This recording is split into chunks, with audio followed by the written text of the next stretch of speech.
यहाँ पर बिना विस्तार के भी इतना कह दिया गया और ऐसी अनोखी पद्धति से कह दिया गया। सखी ने समाप्त कर दिया कथा। श्याम गौर की कहो बखानी। व्यवहारिक तात्पर्य यह था कि कथा सुनाने में इतना विलंब न हो जाए कि जिनका दर्शन करना है वो चले जाए। उद्देश्य पर दृष्टि है और इसलिए वो भी पक्ष ठीक है। और यहाँ तो उतने में ही फल जो चाहती थी, साधना का जो फल है, सत्संग में जाए, श्रद्धा लेकर के जाए, संत के हृदय में निर्मल हो और उसके पश्चात अनुराग भरे अंतःकरण से श्रद्धा की आराधना करें और तब कथा श्रवण करें। और कथा श्रवण करने का फल क्या होना चाहिए, वही वहां हुआ। जिस समय उस सखी ने सुनाया तो स्वामी ने तास वचन अति से सुहाने, दरस लाग लोचन अकुलाने। व्याकुलता उत्पन्न हो गई, मैं उनका दर्शन करूं, पर एक तो वही मर्यादा और संकोच का प्रश्न। अब तो ढंग से नहीं टूटा है का, उसके पहले क्या दर्शन के लिए जाना मर्यादा के अनुकूल है? मानो हृदय में एक और प्रीति और दूसरी ओर जीवन में मर्यादा, और यही पक्ष भी ठीक है। व्यवहार में तो मर्यादा का ही महत्व है, पर हृदय में तो प्रेम ही सब कुछ है और यहां दोनों का सामंजस्य है। सखी सीता जी के सामने प्रश्न ये है कि क्या जाना उचित है, क्या बोल नहीं पाती, पर सखियां जैसी सखियां सीता जी की होनी चाहिए वैसी ही है। कहो तो ये संग साथ का बड़ा महत्व। अब कई व्यक्ति तो ऐसा आतंक उत्पन्न कर देते हर वस्तु का कि किसी का भाव भी हो तो सूख जाए, इतनी समस्याएं खड़ी कर देते। और कुछ लोग, जैसा कि सखी ने, ऐसी भी सखियां हो सकती थी कि कहती नहीं नहीं बिल्कुल नहीं जाना चाहिए, मां सुन लेंगी तो क्या कहेंगी, पिताजी को कैसा लगेगा, अनर्थ हो जाएगा। पर सौभाग्य है कि सखियां तो सीता जी की हैं और उनका भाव भी बड़ा सुंदर है। सीता जी के हृदय में भावना है पर बोल नहीं पाती, और तब एक सखी ने तुरंत उस भावना को गति देने के लिए कहा, एक सुना एक कहा, नृप सुत ते आली, सुने जो मुनिसन आए काली। सखी ये वही राजकुमार हैं कि जो विश्वामित्र जी के साथ आए। कितनी बढ़िया ढंग से बात कह दी गई। बोले इनके दर्शन करने में कोई आपत्ति हो सकती है? क्यों? बोले बड़े बड़े महामुनि जिनको साथ लेके चले, तो मुनियों का दर्शन करने जाए तो क्या उनका दर्शन व्यक्ति नहीं करेगा? अरे नहीं नहीं, जब विश्वामित्र जैसा मुनि और वो साथ में लेकर के आया है तो फिर दर्शन न करने का नहीं तो करने चाहिए। एक एक वाक्य सुना जे मुनिसन आए खाली, कोई कह सकता है अब वो तो ठीक है, लेकिन समाज में लोग क्या कहेंगे, ये लोग क्या कहेंगे, एक बड़ी समस्या होती है समाज में। उस सखी ने उसको भी काट दिया। उसने कहा तुम जानती हो ये विश्वामित्र के साथ आए हुए और जिन निज रूप मोहिनी दाढ़ी कीने स्वबस नगर नर नारी। सारे मिथिलावासी अपने बस में थोड़ी, इन्होंने अपने रूप की मोहिनी डाल करके अपने बस में कर दिया। तो जब सभी बस में है तो हम लोगों की आलोचना कौन करे? हम लोगों से पहले ही बस हो चुके। और अगर इसको मिथिला के, ये तो अयोध्या के पक्ष की भावना है, और मिथिला के भक्त तो यही कहते हैं कि मानो सखियों का संकेत ये है कि ये नगर तो आपका, और यहां आकर के रूप की मोहिनी को डाल करके इन्होंने सबको बस में कर दिया। तो ये तो बड़ा अन्याय हुआ। नगर आपका और मोहिनी डाल करके इन्होंने बस में कर दिया। और इसका उत्तर यही है कि सबको बस में करने वाले को आप बस में कर लें तो उत्तर ठीक हो जाएगा। आपके सौंदर्य को देख करके जब ये संमोहित होंगे, इसीलिए गोस्वामी जी ने उसका पूरा निर्वाह बड़ा विलक्षण ढंग से उन्होंने कहा। संकेत ये कि नहीं अवश्य देखिए, चलना ही चाहिए। और तब गोस्वामी जी ने फिर वही सामंजस्य, प्रसन्नता हो गई, सभी उस भाव का समर्थन कर रहे हैं। पर आगे कौन चले? अभी तक तो सीता जी आगे चलती थी, लेकिन अब चली अग्र करी प्रिय सखी सोई।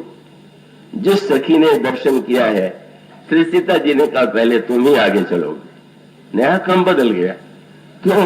बोले पूजनीय प्रिय परम जहाते सब मानिए ही राम के नाते। उनका सखी आज तो तुम ही बड़ी हो, दर्शन तो तुमने पहले किया और तुमने किया तो तुम ही अब हमें दर्शन कराओगी। मानो वह सखी आगे।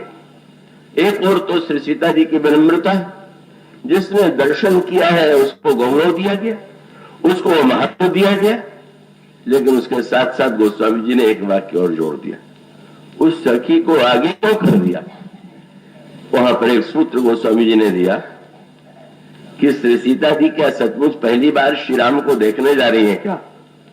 कथा शुरू करके उत्कंठा और व्याकुलता उत्पन्न हुई क्या? ये तो साधक के लिए है, वो तो निरंतर दूसरों के दो है ही नहीं, और दो भी है तो परस्पर अनुराग में सराबोर है।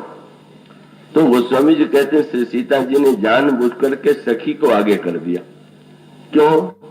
मैं आगे चलूंगी तो जानती है कि कहां है, और मैं वहां जाऊं तो सखियां पूछ सकती हैं कि आपको कैसे पता था कि यहां पर है? तो पता चल जाएगा, इसलिए क्या किया? बोले चली अग्र करी प्रिय सखी सोई। क्यों? बोले प्रीति पुरातन लखी न कोई। हम दोनों के पुराने प्रेम को कोई जान न जाए।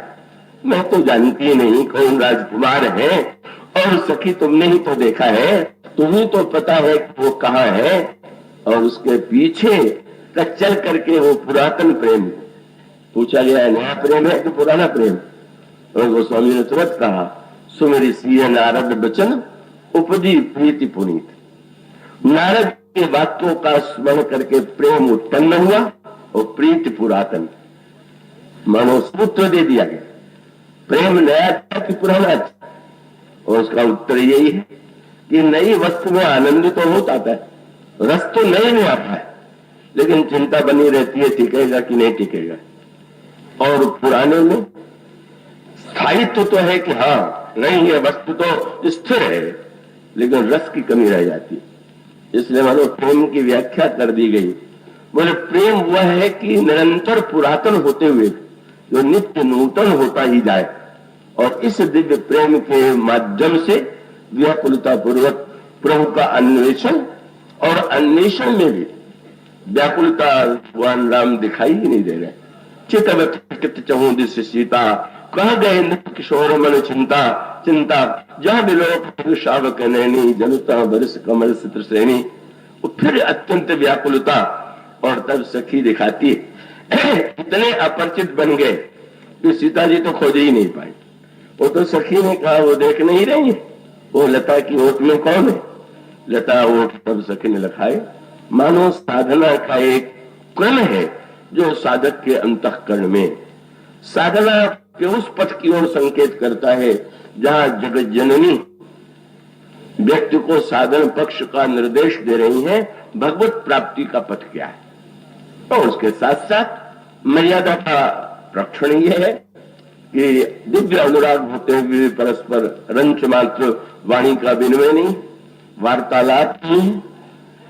श्री सीता जी और श्री राम का मिलन हुआ क्यों हुआ? वाटिका में। यूं देखें तो मिलन का तो प्रश्न ही क्या है, वो तो बातचीत भी एक दूसरे से शब्द बोले भी नहीं, तो ये तो मर्यादा हो गई। पर दूसरी ओर गोस्वामी जी ने कहा मिलन भी ऐसा हो गया जैसा पहले बाद में भी कभी नहीं हुआ होगा। क्या का दिखाई दिया, दर्शन किया, लौटना पड़ा, पर मिलन हुआ कि नहीं? मर्यादा तो इतनी है कि श्री सीता जी लौटी, फिर ही अपन पितु बस जाने, मैं तो पुत्री हूं, पिता ने जो प्रतिज्ञा की है उसकी पूर्ति होने पर ही तो मुझे अधिकार है। तो ये तो मर्यादा का पक्ष हुआ। पर ये तो बहिरंग जगत में, अंतर जगत में क्या हो रहा है? श्री राम को देखा, बातचीत नहीं हो रही। फिर गोस्वामी जी ने कहा श्री सीता जी मन ही मन श्री राम को निमंत्रण दे रहे, निमंत्रण ही नहीं दिया। श्री राम उस निमंत्रण को स्वीकार करके आए। किस मार्ग से ले गए? बोले लोचन मग राम पुराण, नेत्र के मार्ग से हृदय मंदिर में ले आए। और उसके बाद तो गोस्वामी जी ने श्रृंगार और भाव की पराकाष्ठा कर दिया। आप किसी अतिथि को ले आते हैं, आप घर में ले आते हैं, तो उसके बाद उसका स्वागत करते हैं, भोजन कराते हैं और उसके लिए प्रबंध करते हैं। गोस्वामी जी ने कहा, एक व्यक्ति ने भी नहीं, सखियों ने भी नहीं देखा कि दोनों ने परस्पर बात किया, पर लोचन के मार्ग से हृदय मंदिर में आ गए। उत्कंठा हो गई सुनने वाले के मन में। जब वो हृदय मंदिर में ले आई तो फिर कैसे कैसे उन्होंने श्री राघव का पूजन किया, सत्कार किया, मिलन। गोस्वामी ने कहा, आगे की बात मुझे नहीं पता। क्यों? बोले, लोचन मगर रामय उड़ियानी और दीन पलक कपाट सयानी। अब पलकों का किवाड़ बंद हुआ, भीतर क्या हुआ है हमें क्या पता। ऐसा पूर्ण मिलन और ऐसी मर्यादा की एक शब्द बोले बिना लौट आना, अद्भुत है ये प्रसंग। ये जनक सुता भी है, जगत जननी भी है और अतिशय प्रिय करुणानिधान की भी है। इसके बात की चर्चा कर। बोलिए श्याम।